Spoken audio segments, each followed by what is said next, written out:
ये कॉन्सेप्ट हम आज बात करने वाले हैं एफवीजी के बारे में। FVG stand for fair value gap. Fair value का मतलब आप सभी को पता ही है, एक एफोर्डेबल प्राइस जहाँ से लोगों को लगता है कि ये एक पर्टिकुलर कमोडिटी, स्टॉक या करेंसी को खरीदने के लिए एक अच्छा भाव है, उसे हम फेयर वैल्यू कहते हैं। ठीक है। और गैप का मतलब यहाँ पर एक जोन होता है या गैप। ठीक है, इसे हम गैप कहते हैं। अच्छा, इस कॉन्सेप्ट को समझने से पहले हमें आईएफसी के बारे में समझना पड़ेगा। आईएफसी के बारे में, आईएफसी होता है इंस्टीट्यूशनल फंडिंग कैंडल। किसी भी ट्रेंड की सबसे बड़ी कैंडल होती है ऑलमोस्ट, जो जिसमें बड़े बड़े इंस्टीट्यूशनल फंडिंग करते हैं। ये कैंडल तब बनती है। ठीक है, मैं आपको डायग्राम पे इसीलिए समझा रहा हूँ ताकि आप लोगों को ज़्यादा क्लियरिटी आए। डायग्राम पे समझाने के बाद जब मैं आपको चार्ट पे लेके चलूँगा तो आपका माइंड बिल्कुल क्लियर हो जाएगा। ठीक है, तो जैसे सपोज ये मार्केट यहाँ से ऊपर जाती है, तो यहाँ से जब कैंडल बनती है मार्केट में, मार्केट कैंडल ही बना करके जाती है ऊपर।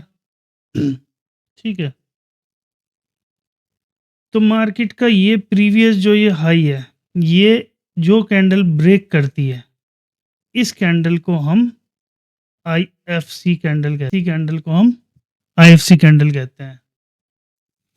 ये कैंडल आईएफसी तभी कहलाएगी जब ये अपने किसी प्रीवियस हाई को या लो को ब्रेक डाउन करे या ब्रेकआउट करे।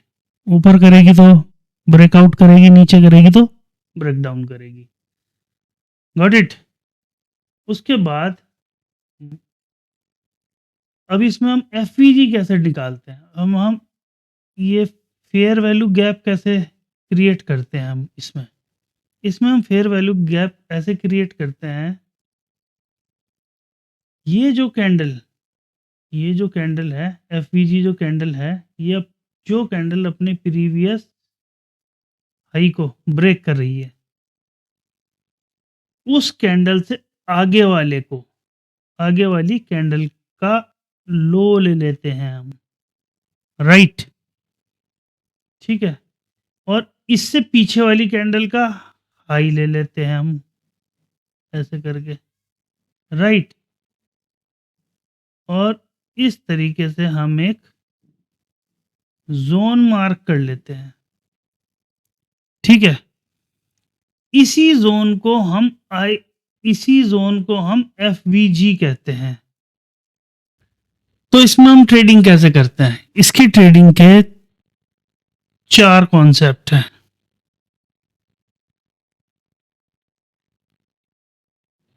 आपने अगर ये वीडियो पूरी देख ली तो आपको एफवीजी के लिए किसी और की वीडियो देखने की जरूरत नहीं पड़ेगी। पहला कॉन्सेप्ट है इसमें, पहला है रीटेस्टिंग।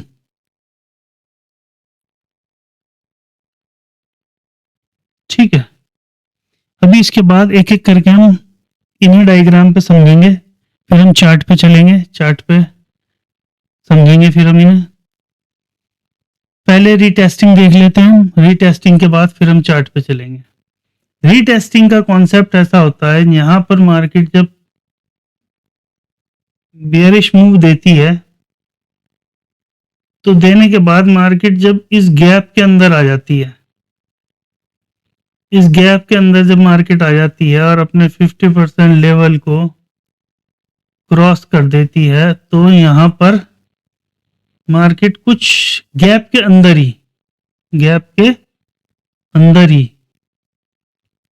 अंदर ही बुलिश पैटर्न देती है और लिक्विडिटी स्वीप होती है। कोई हैमर दे देती है या कोई बुलिश एंगल्फिंग दे देती है और लिक्विडिटी स्वीप कर जाए, तो यहां से मार्केट में फिर एक रीटेस्टिंग के बाद मूव क्रिएट हो जाता है। और मूव ऐसी जगह पर हो जहां पर कोई previous support and resistance interchange हो रही हो, तो फिर तो मूव अच्छा ही आता है इसमें। ठीक है, चलिए आइए इसे चार्ट पे देख लेते हैं। तो ये वाली जो कैंडल है, इस कैंडल ने अपना प्रीवियस ये वाला हाई ब्रेक किया है। ठीक है, तो यहाँ पर हम एक जोन मार्क कर लेंगे। इस कैंडल से आगे वाली कैंडल का लो और पीछे वाली कैंडल का हाई, ऐसे करके हम एक जोन मार्क कर लेंगे।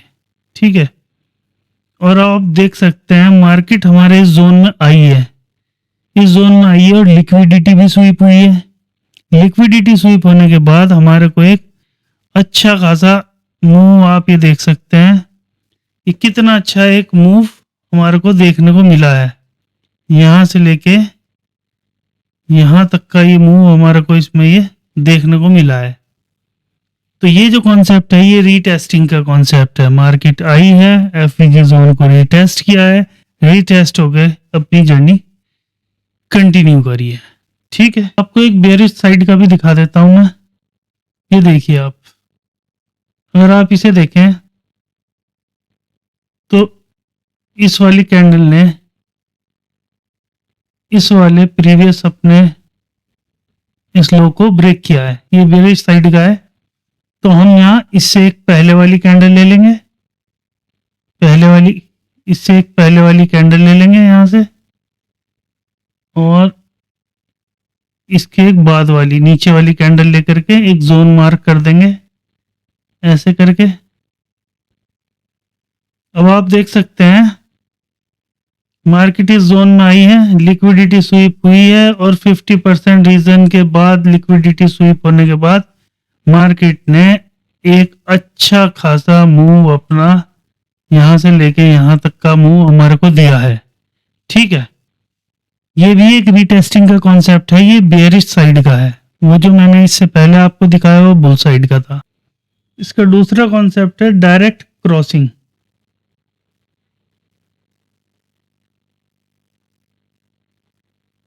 डायरेक्ट क्रॉसिंग,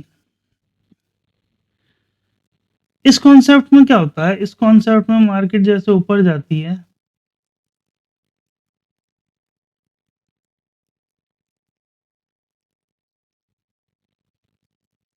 मार्केट ऊपर जाती है तो यहां से ऐसे करके, तो जो एफवीजी हम क्रिएट करते हैं डायरेक्ट क्रॉसिंग, तो इसमें एफवीजी जो हम क्रिएट करते हैं उसे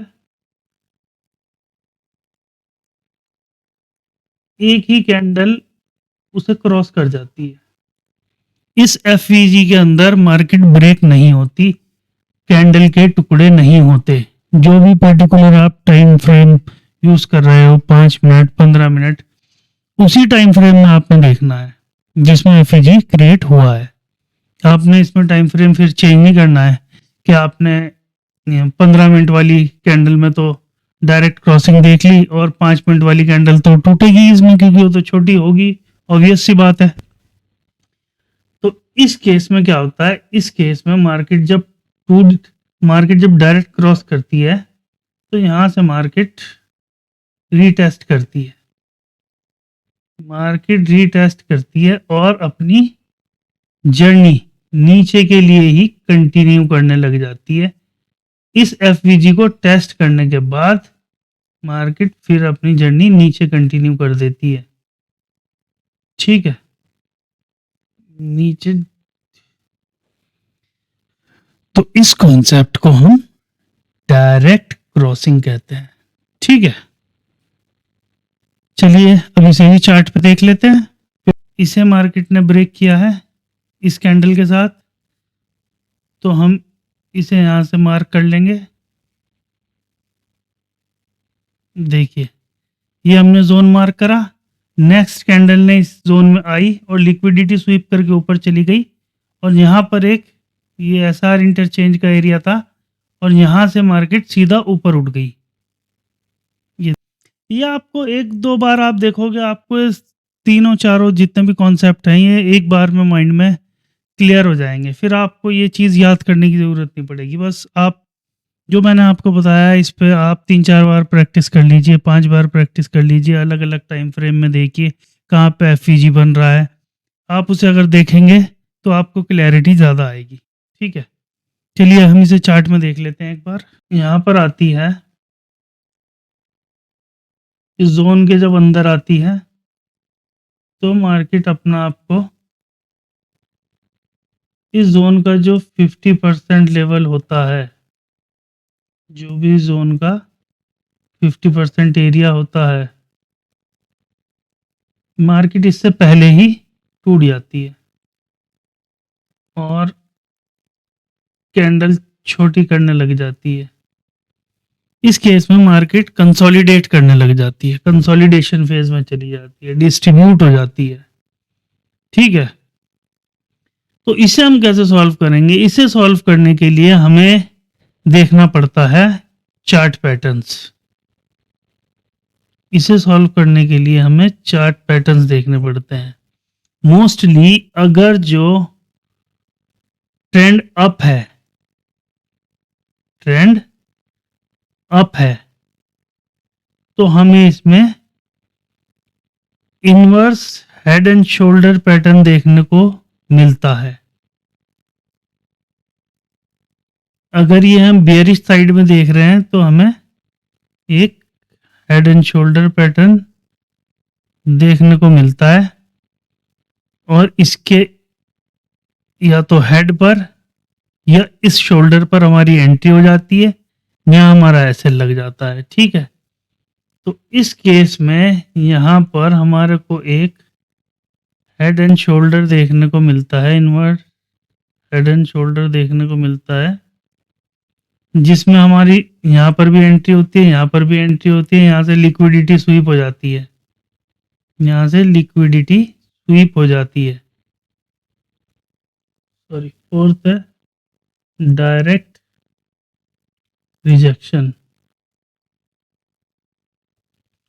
इसमें इस कॉन्सेप्ट में क्या होता है? इस कॉन्सेप्ट में ऐसा होता है, मार्केट जैसे ऊपर जाती है,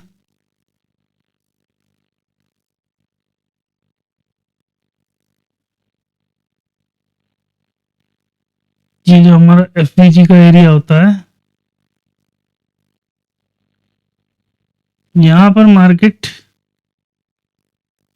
एक ही कैंडल में इस रीजन में आती है और यहाँ पर सिर्फ ये शेडो, ये जो विक है, ये जो विक है आप, या ये शेडो है, या ये जो शेडो है, ये यहाँ से यहाँ तक ये लिक्विडिटी स्वीप कर जाती है और इस जोन को आने के बाद रिजेक्ट कर देती है। इसमें डायरेक्ट रिजेक्शन हो जाता है।